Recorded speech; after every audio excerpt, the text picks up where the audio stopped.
Hi, it's Aaron Davison. Welcome to my program, How to License More of Your Songs and Make More Money.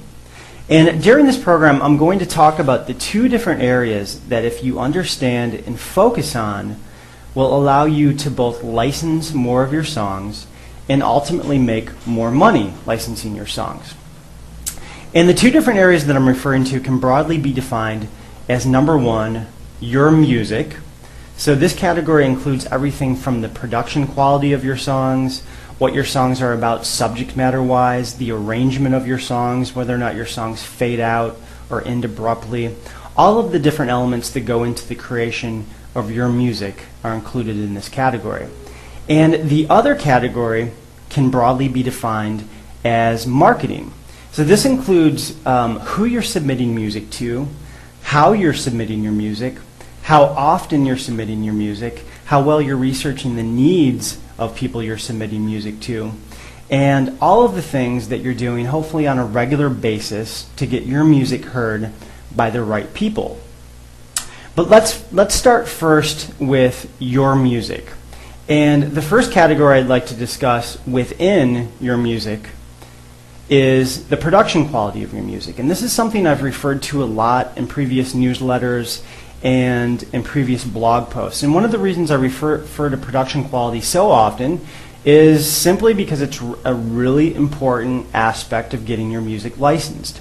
And I can remember 6 or 7 years ago seeing ads on sites like Taxi saying that, you know, if you had a really good 4-track recording or a really good 8-track recording, that was good enough. That was sufficient to be used in TV shows and films.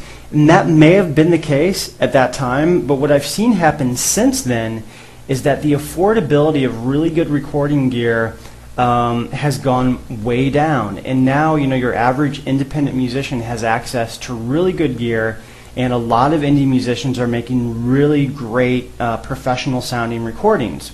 And so obviously in terms of songs that end up being licensed, you know, the really good material tends to rise to the top, both in terms of the song itself and the production quality of the song. So you need to really be aware of music production, and you want to make sure that you're producing stuff that is up to industry standards. So how do you do this? Well, one of the simplest things you can do, one of the things I suggest, is simply to start submitting your music to people working in the industry. You know, start submitting your music to music libraries and publishers and supervisors and see what kind of a reaction you get. If you're getting a good reaction and you're being accepted into a lot of different places, chances are, you know, that's a good indication that your music is good enough production-wise and it's ready to be licensed.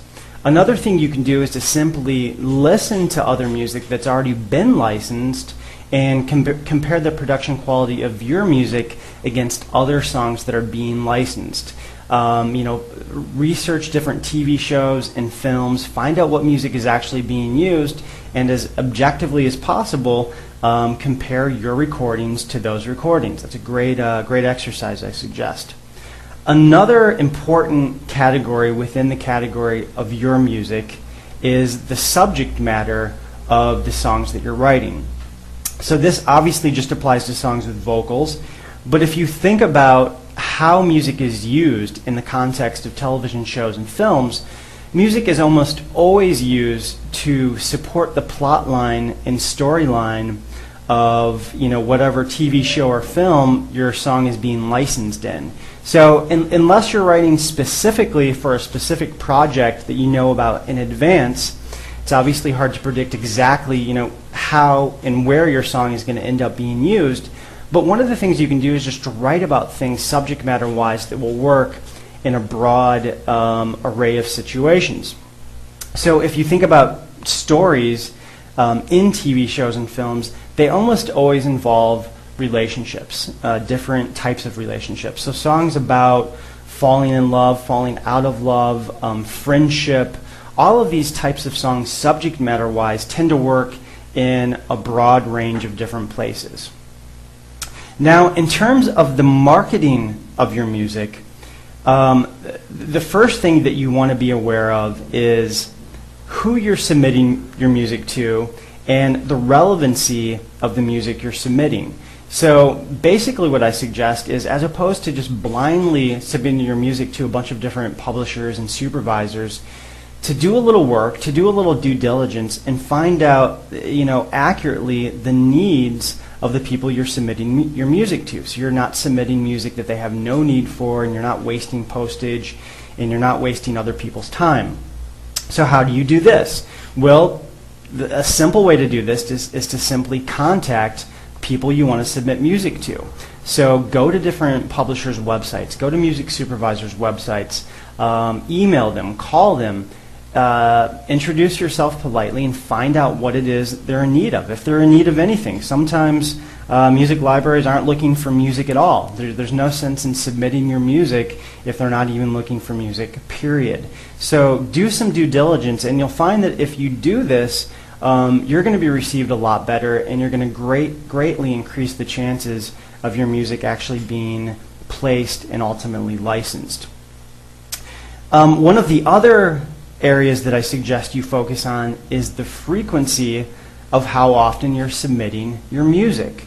So one of the things that I suggest songwriters do in my program, the A to Z of music licensing, is to do what I call the 90-day challenge. And this simply involves picking one company a day for 90 consecutive days and submitting your music to 90 different places.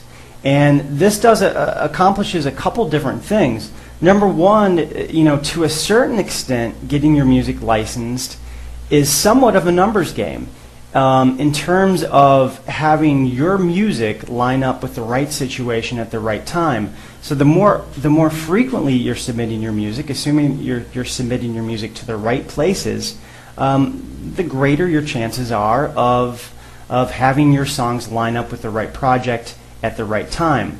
The other thing that's going to happen is that if you do this, you're going to build up this incredible momentum. You're going to learn a lot about how well your songs fit into the music licensing marketplace.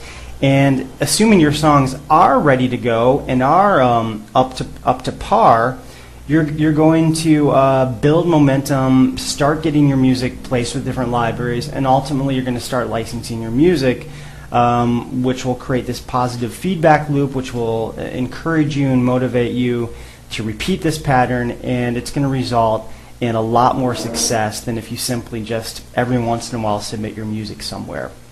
Now, next week I'm actually going to be announcing the details of a new program that I'm calling the 90-Day Challenge Music Licensing Masterclass.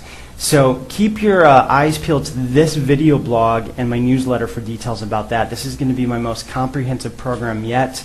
I'm really excited about that, so I'm going to be announcing all the details really soon. In the meantime, I hope you enjoyed this video. Hope you got a lot out of this, and I'll talk to you soon.